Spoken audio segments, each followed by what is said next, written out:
dans ce matinée.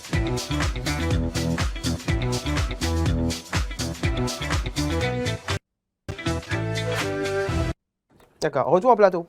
Et on poursuit donc matin d'Éden de ce jour, alors qu'Antoine Laurent me soufflait quelques, on va dire, petites choses au détour justement de la préparation de notre petit entretien de ce matin, en cette matinée, en ce matin. Pareil qu'Antoine, il y a quelque chose qui s'est passé. Enfin, il y a eu une embrouille entre tout ça. Voilà.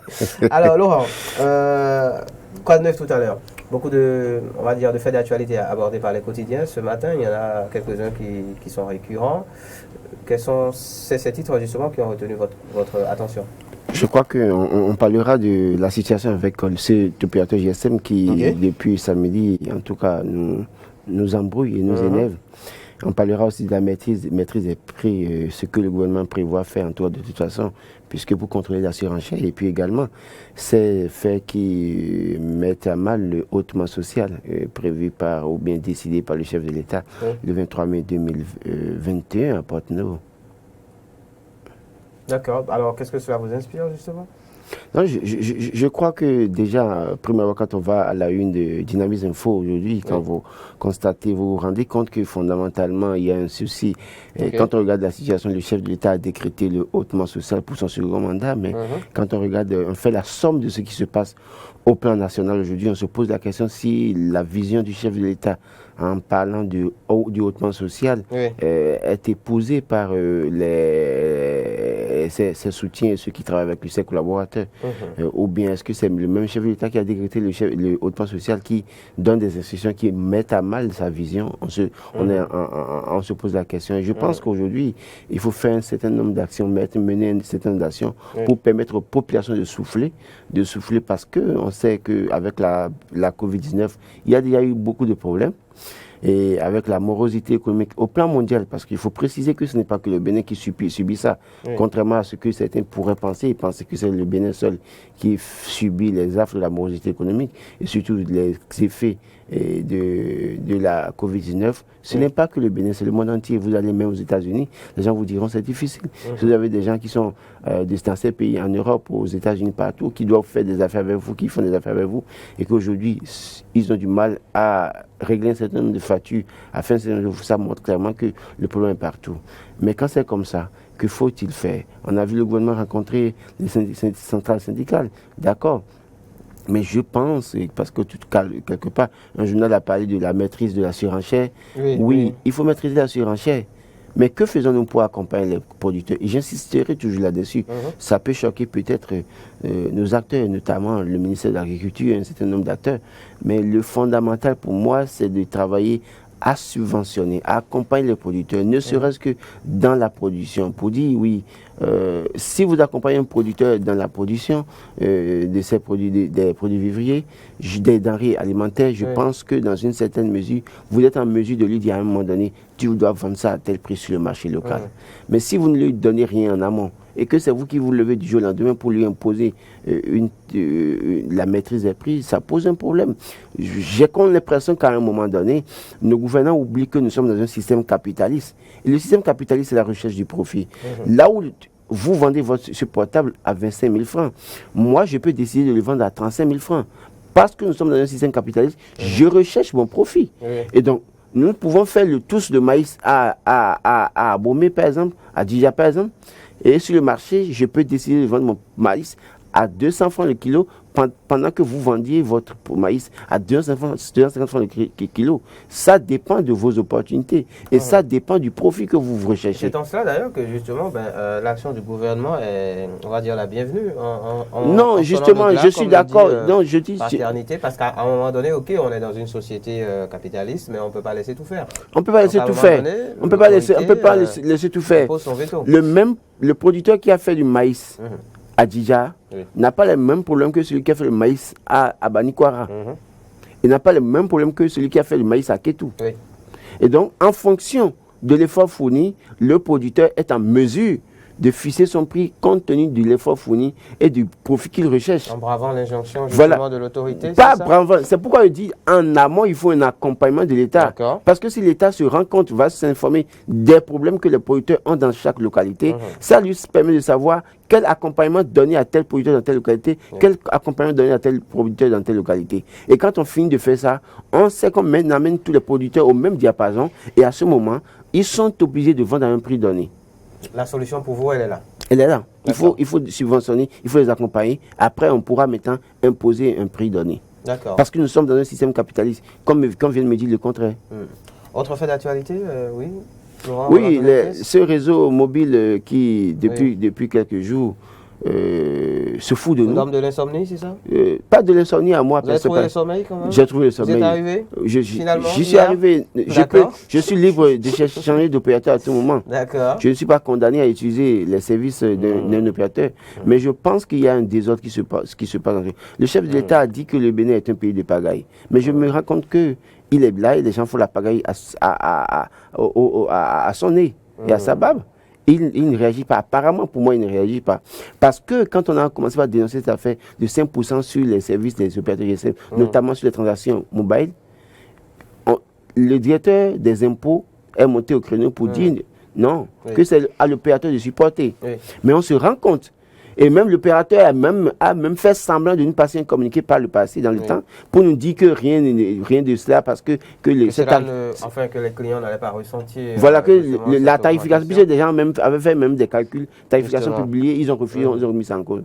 Mais qu'on nous revienne, qu'on nous endorme et qu'on nous revienne quelques jours après, pour appliquer les mêmes tarifs là, pour nous permettre, pour nous amener à nous autres à payer les 5%, je pense que c'est une pagaille. Et je crois que dans une certaine mesure, ce qui est encore choquant, ils augmentent, ils ajoutent la taxe, et dans la journée du samedi, difficile d'avoir ce service. C'est devenu très vous avez l'argent chez vous, effectivement. Vous n'avez pas le service. Vous avez l'argent sur votre portable, mais vous n'avez pas le service. C'est impossible. Je me suis retrouvé, moi, par exemple, dans des situations où j'étais devant mes enfants groggy. J'avais l'argent sur mon portable. Je devais leur faire plaisir le jour-là, mais je ne pouvais rien faire. Et j'étais pratiquement, puis je leur avais fait une promesse, je suis devenu pratiquement le père, papa incapable le jour-là. Alors que ça dépendait d'un opérateur. Et je crois que c'est une pagaille. Il faut mettre fin à cette pagaille.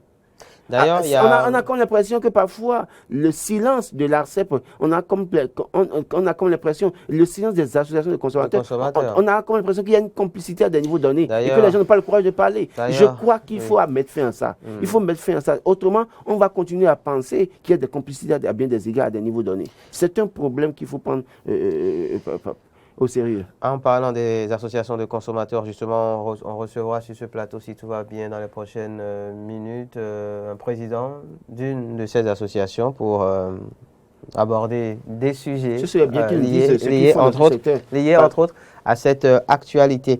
Alors toujours avec justement cette actualité, Gascani Info, on a beaucoup parlé, on peut lire Mobile Banking. Nicolas Yanoussi a-t-il fait économie de vérité?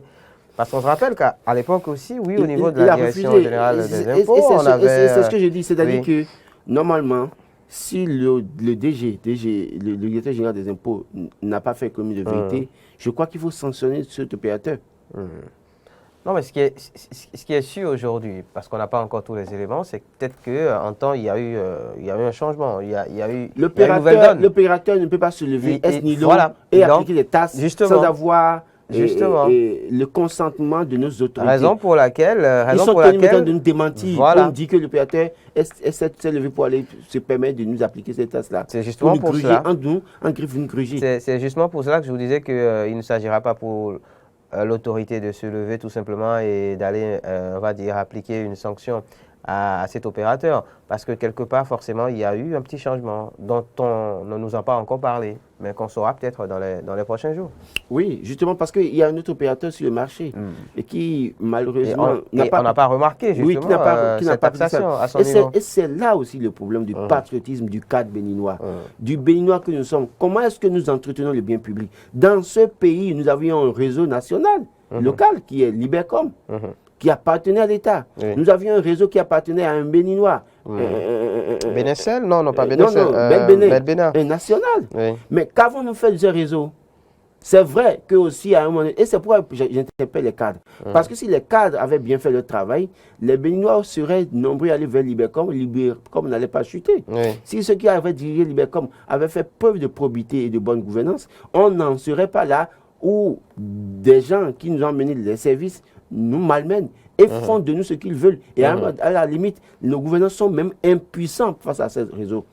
Je crois qu'il faut maintenant interpeller le cadre béninois. Si Bénin a échoué, Libercom a échoué, c'est la faute au cadre béninois.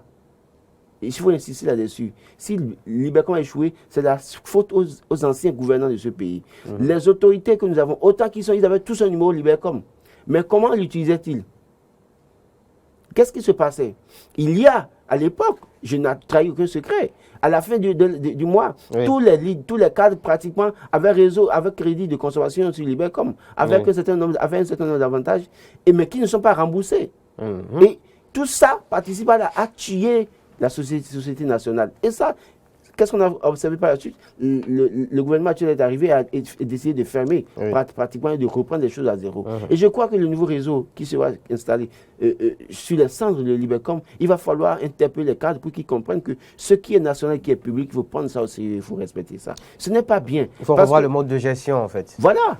Parce que quand on regarde, c'est vrai que les autres réseaux dont on parle ont créé de l'emploi au Bénin. Mais la plus grosse part de fortune, ce qu'ils amassent, ça va où? Dans leur pays d'origine, bien sûr, pour développer leur pays. Alors que l'argent... Même s'il faut avouer que ces structures font aussi beaucoup dans le social. Non, je dis, je l'ai reconnu. Ils ont recruté beaucoup de jeunes. Voilà, ils font assez d'associations. Mais il y a une partie qui va... Absolument. Alors qu'en réalité, si on avait entretenu, on avait respecté, parce que si c'était les locaux qui géraient, qui étaient promoteurs de cette structure, on pouvait resterait au Bénin. Et puis, ça permettrait aussi à participer au développement de notre pays. Et c'est là qu'il faut interpeller le cadre béninois aussi. Ceux qui se disent techniciens, qui ont fait les grandes écoles, mais qui viennent dans leur pays, qui sont incapables de servir leur pays avec probité, avec honnêteté, c'est dommage pour notre pays. Vous savez que le technicien, à bien d'égards et bien souvent, n'est qu'un exécutant. Oui. Parce qu'il y a le dirigeant. Non, écoutez, parce qu'il y a le dirigeant, d'accord, qui a sa vision, le dirigeant qui a aussi des injonctions qui lui viennent d'un peu plus haut. Du coup, vous avez beau être un excellent technicien en télécommunication, quand il s'agit d'exécuter des ordres, vous les exécutez. Tout simplement. Ahmed Arekpa, ce que je vous démissionnez. Quand je parle de technicien, je vous dis, quand c'est la chose publique, le technicien sait qu'il a un salaire. Il est recruté par l'État. Il se permet ce qu'il veut. Dans le privé, c'est une obligation de résultat. Et à ce niveau, le travailleur se sent mieux concerné et menacé. Enfin, je vous vois venir, mais c'est juste pour dire que c'est un peu plus compliqué. C'est un peu compliqué. En tout cas, merci beaucoup. Donc, il faut que les gens se prennent au sérieux et comprennent que ce qui appartient à l'État, il faut prendre ça au sérieux. Plutôt que de continuer à attendre que ce soit le privé qui vous mette la pression. Si vous le faites bien, l'histoire retiendra votre nom. Absolument. Merci beaucoup, Laurent. C'est moi. Tonin Inkes. Bon début de semaine à vous. Merci, pareil à vous également. On se retrouve très vite sur ce plateau dans la suite de cette semaine.